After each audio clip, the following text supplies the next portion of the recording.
This episode is brought to you by State Farm. Checking off the boxes on your to-do list is a great feeling. And when it comes to checking off coverage, a State Farm agent can help you choose an option that's right for you. Whether you prefer talking in person, on the phone, or using the award-winning app, it's nice knowing you have help finding coverage that best fits your needs. Like a good neighbor, State Farm is there. Shh. Hear that? Big waves are calling. Dive into refreshment with Kona Big Wave. Tropical flavor and the taste of aloha in every drop. So crack one open and let the great taste roll in. Kona Big Wave, liquid aloha. Copyright 2025 Kona Brewing Co., St. Louis, Missouri. Mahalo for enjoying responsibly. On WhatsApp, no one can see or hear your personal messages. Whether it's a voice call, message, or sending a password. To WhatsApp, it's all just this. So whether you're sharing the streaming password in the family chat or trading those late-night voice messages that could basically become a podcast, your personal messages stay between you, your friends, and your family. No one else. Not even us. WhatsApp. Message privately with everyone. Encore une fois. This is the inside story of Paris 2024. 1 year on, one more time.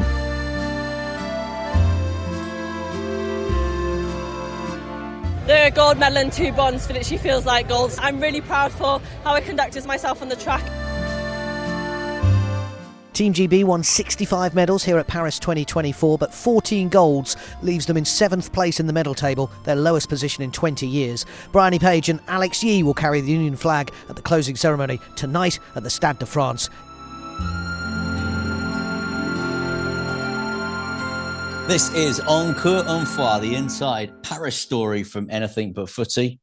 1 year on, one more time, because this has been the series where we've been looking back on this day in history, if you like, at what we were doing, where we were during the Paris 2024 Olympic Games that both John and I were covering as commentators, reporters, and for half an hour one evening presenter as well on official Olympic broadcaster Talk Sport. So for the record, we are taking you back to day 16, the final day of competition. It's Sunday, the 11th of August, 2024. No Team GB house for me, I don't think, that morning. And I didn't get up for the marathon either for the women. I apologise for that. It was a gold for the London 2023 London Marathon winner, Netherlands Fan Hassan. She became the first woman to win 5,000 metre, 10,000 metre and marathon medals. She would have been worth chatting to as well. She would have, yeah, to be fair. She's always a great interview. Yeah, in hindsight, probably should have. Yeah. And actually,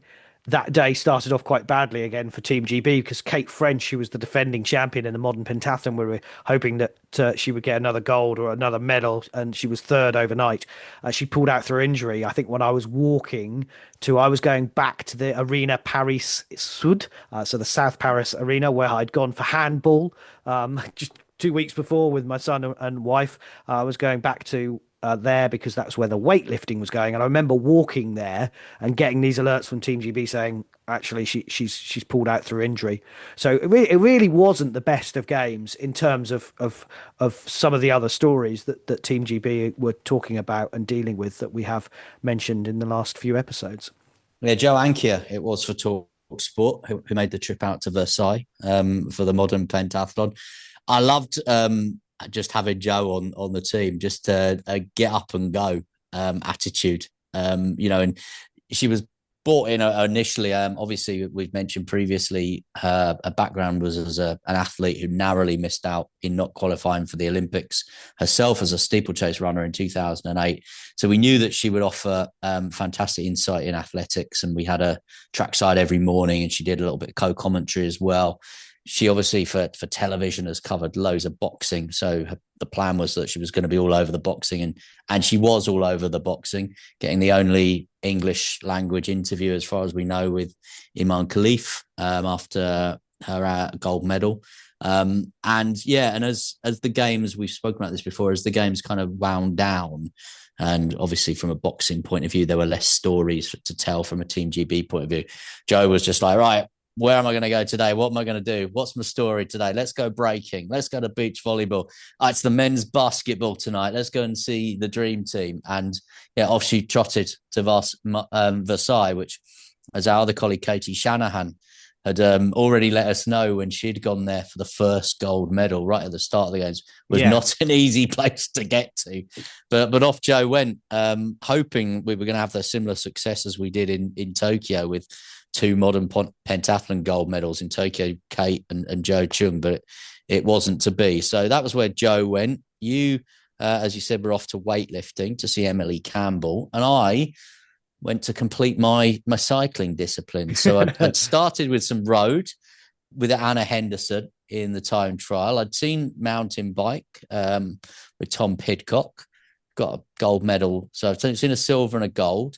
And then obviously I went to see the BMX, Kieran Riley winning a silver. So my final cycling discipline to get round, in order that Stephen Park will continue to talk to me as we enter the other cycle, the professional, the performance director at British Cycling. I had to go to the velodrome and the track and a certain Emma Finucane. I'm really proud for how I conducted myself on the track, and I just want to thank everyone back at home, British Cycling, the National Lottery, Team GB, my family and friends for the support throughout this week. It's been such a roller coaster, but I made it out on top and I couldn't have asked for anything else. We see you guys on the track obviously doing your work, but we also see you guys off the track emotional. Yeah, I cried a lot this week. I cried a lot, and that's part of it. Like, you've got to be strong enough to let your emotions out so you can reset and get back on the track.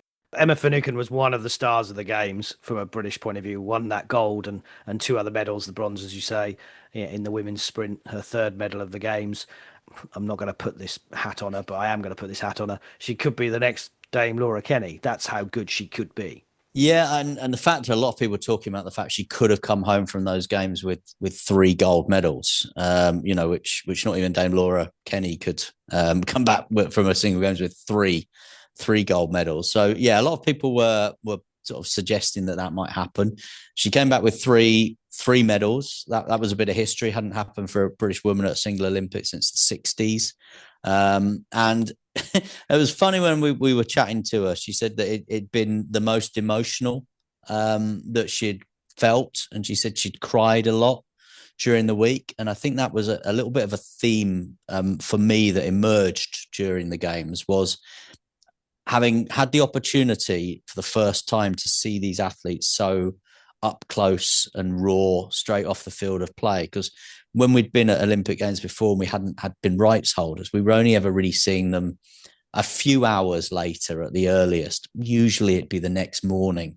And so we didn't ever really have that raw emotion. And for the first time, I really saw that. And I remember asking quite a lot of athletes about the emotion of things. And I remember putting that question to Dina Asher-Smith. I said, look, you always talk to me about process, execution, all these buzzwords that athletes have, but you've just won an Olympic silver medal in the relay here. What are you feeling emotionally? And she was like, that's a good question. And I'm not really sure how to answer it, because as athletes, we just have to focus on process and execution. Can't allow ourselves to be emotional. And actually then Emma Finucane had said to me, I've been emotional all week. I've cried more tears this week than I've ever cried. Is it because she won the gold at the start of the track cycling? Obviously she was overjoyed with that, but then that you've got 2 other events that you've still got to deliver, or feel the pressure that you've got to deliver maybe. Yeah, I think that's always an interesting one, isn't it? And I always wonder, like with Max Whitlock back in Rio, who won like 2 gold medals in a couple of hours, didn't they? I mean, how do you go from winning an Olympic gold medal to then having to go and try and do it all over again, whether that is an hour later? I think maybe even harder if it's like the next day or 2 days later. And Finucane is obviously the world champion as well, so she's there to be shot at in the sprint. She was the world champion, and there to really be targeted, and that's really hard, isn't it? You're the one that everyone wants to bring down.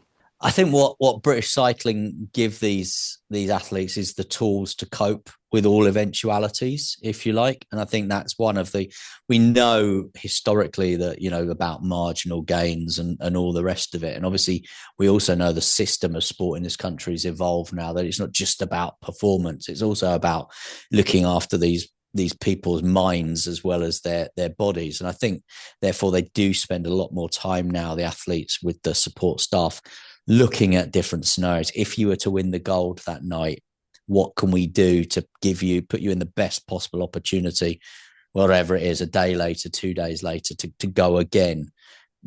How are you going to feel going into this competition with the number on your back, knowing that you are the reigning champion or the current world champion or the number one or the world record holder? Because sometimes these guys, they break world records in their heats or their qualification.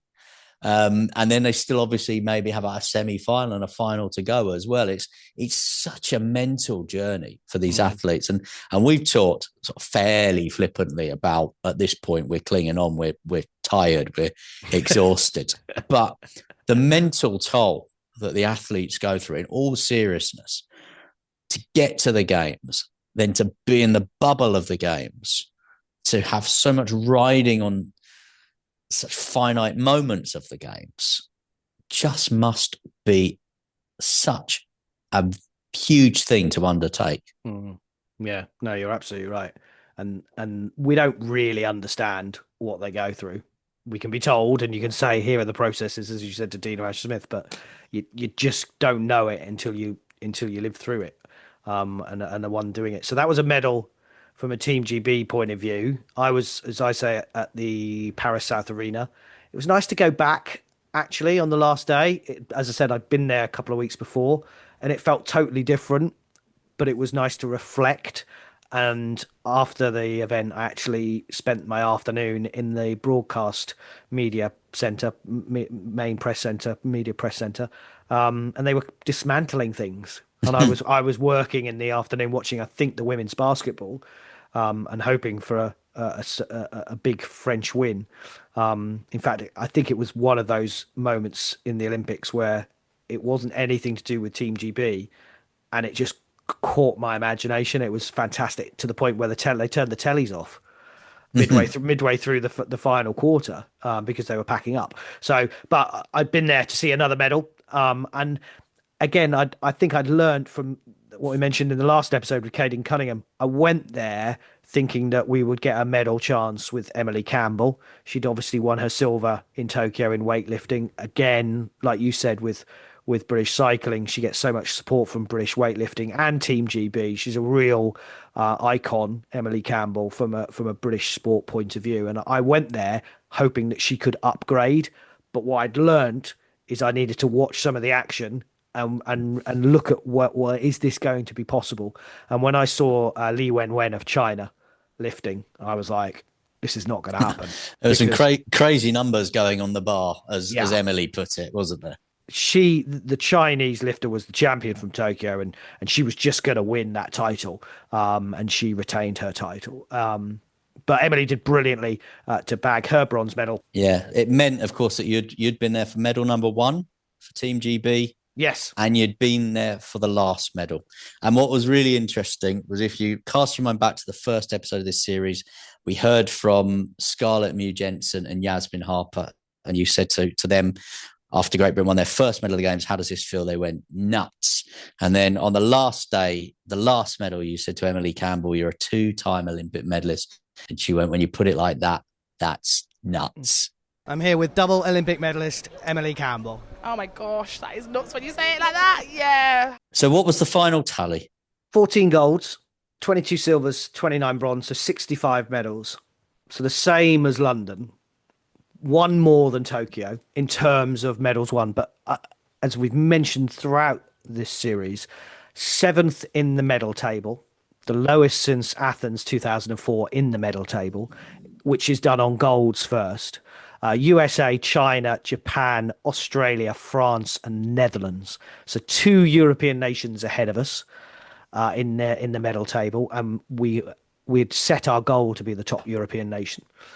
Also, Australia with an Olympics to come already, and that's 2032, so that's 2 cycles away, and they were already ahead of us. Japan obviously had just had one, admittedly COVID affected. So and USA and China as usual. So I think there was a little bit of a spin about it was all about the medals. It's that at the time I felt that was the wrong thing to do. I don't think you can change the goalposts. The Americans always do the medal table from the Olympics with the most medals. They've always done it that way, but everybody else has done it, and we in this country have always done it on golds first and then medals. So I didn't think you could change it, and I think that I understood why Team GB wanted us to talk like that, but I wanted to be honest and say all this money is going to these athletes, and some of them are funded and some of them are not, and you've talked about that through the series. And actually, I think there does have to be a mixture. I think some athletes perform better when they're using the lottery money, and some athletes should be allowed to make their way and prove themselves to the point where actually this is what I want to do as a career and this is how I'm going to do it. A year on, I think we have to expect ultimately that we should win medals at the Olympics, but I think we should expect fewer golds, and we saw it in Paris, and I can't really see that changing massively because I think it's getting harder and harder to actually get on the top of the podium. Yeah, I think it was a bit of a reset moment. I think importantly to mention lots of medals across lots of different sports again, which I think is important because you're a dad, I'm a dad, and I want my kids to grow up thinking, you know, there's one of 18 sports here or 20 sports here that I potentially could get to the Olympic Games in. But massive for British athletics to have a really good games and a lot of medals. Massive for British rowing. They had to come back and they did. Gymnastics won some medals that they'd won. New ones, as you say, sport climbing was a brand new one. Cycling, right across all the disciplines, they won medals. So you're right. It's important that we win across them, but it is still, I think, you look at Daly, Tessa and Kelly, who were part of the TalkSport crew. I can say those names. I don't need to say their surnames. They are a level above as Olympic champions. And I don't mean this to the people I'm about to name that they didn't achieve incredible things, but they did. But in hindsight and what we remember, they are a level above as Olympic champions, Roger Black, Colin Jackson and Catherine Merry.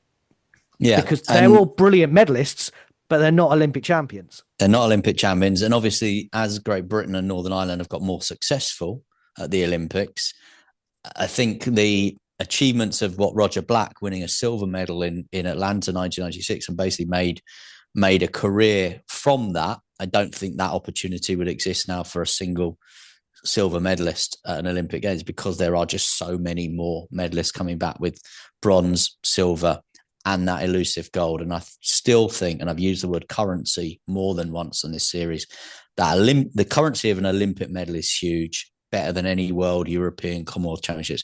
But there's just something very, very special about an Olympic gold medal. To come back with one of those and the opportunities that brings, it just is a notch, a step above coming back with a silver medal or a bronze medal. But to qualify for an Olympic Games, to be selected by your country and to go is just phenomenal. And it's something that you and I are absolutely, totally besotted and passionate about. It's something that captures the public imagination from the Summer Games once every 4 years, from a Summer and Winter Games once every 2 years. It's something that hooks people into things that they otherwise maybe never think about. Certainly they never do. And for that, I think it still represents terrific value for money. Yeah, I agree with you. And you think, well, maybe it's harder now. Yes, there are more nations and anyone can run and it's harder to win medals. But I look back at both those a year on and go, well, Kerr was beaten by an American and so was Hudson Smith. And ultimately Roger Black was beaten by an American. So nothing's changed in that way. That's one way of looking at it. But I think Keely Hodgkinson, Alex Yee, the women's quads, and by the way, I see Georgie Brayshaw is pregnant, as announced in the last few weeks. One of the crew members there, they all can say they are Olympic champions, and I wonder whether that will have more resonance moving forward. Well, we'll look forward to following those stories in the run-up to LA 2028. And there'll be some names that we probably certainly haven't mentioned in this podcast, probably never mentioned on a podcast yet, that might win medals in 2028 that we just don't know about yet. But I'll tell you what, you can be assured that you will hear about them on Anything But Footy.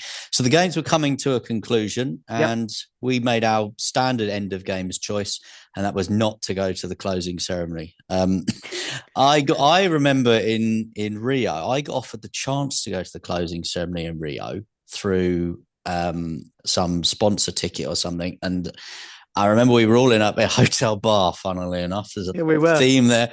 And I remember the news was on, Brazilian news, and they showed the pictures of people queuing to get into the closing ceremony, which was right across the other side of Rio. And it was windy and stormy, and they were all wearing those clear ponchos. And I had this offer of a ticket that I'd have to go and collect and then go to the stadium. And I thought, this hotel bar looks really nice in comparison to going and standing in one of those queues. So I might give it a miss. And so I actually went to the closing of London 2012. So that was a highlight. Didn't go to Rio, obviously didn't go to Tokyo. I've been to the closing ceremonies, a couple of Commonwealth Games. And then we had tickets for the closing ceremony of Paris 2024. And people listening might think, well, why did you not take them up? Why didn't you go? And I can't stand the stupid things. I don't mind. I love an opening ceremony because it's all about to unfold. I don't mind a closing ceremony. We had a good time at the one in Glasgow, fueled mainly by bottles of lager. But we also obviously we didn't have as many tickets for the Talk Sport team that were left in Paris at that point.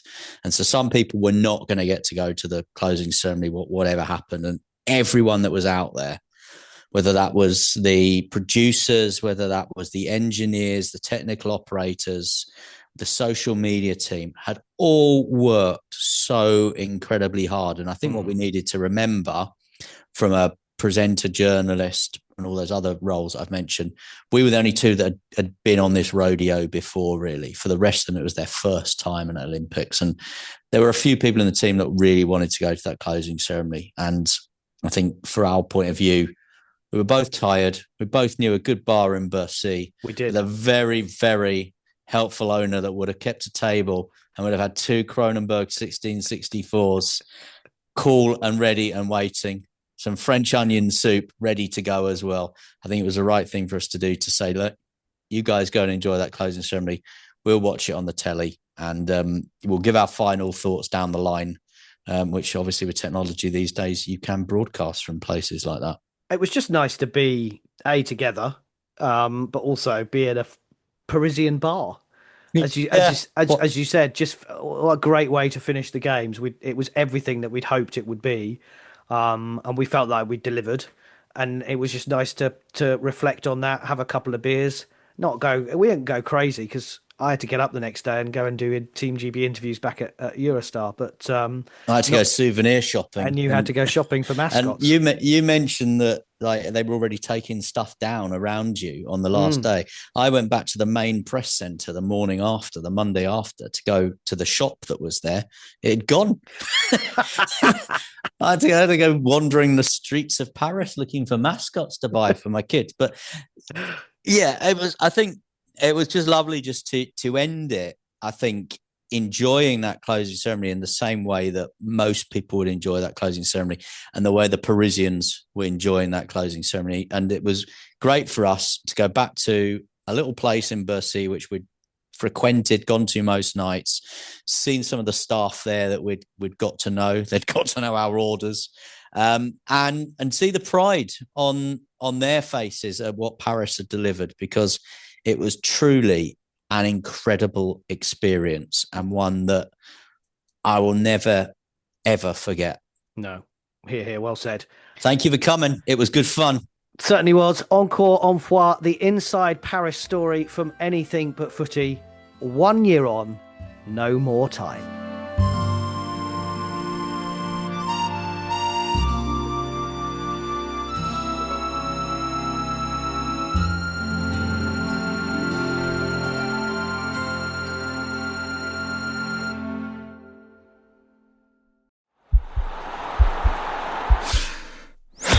This podcast is part of the Sports Social Podcast Network.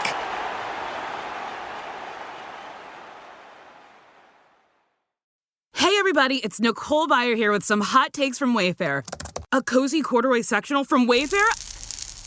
Yeah, that's a hot take. Go on and add it to your cart and take it. A pink glam nightstand from Wayfair? Scalding hot take.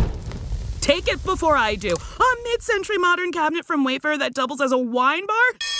Do I have to say it? It's a hot take. Get it at wayfair.com and enjoy that free shipping too. Wayfair, every style, every home.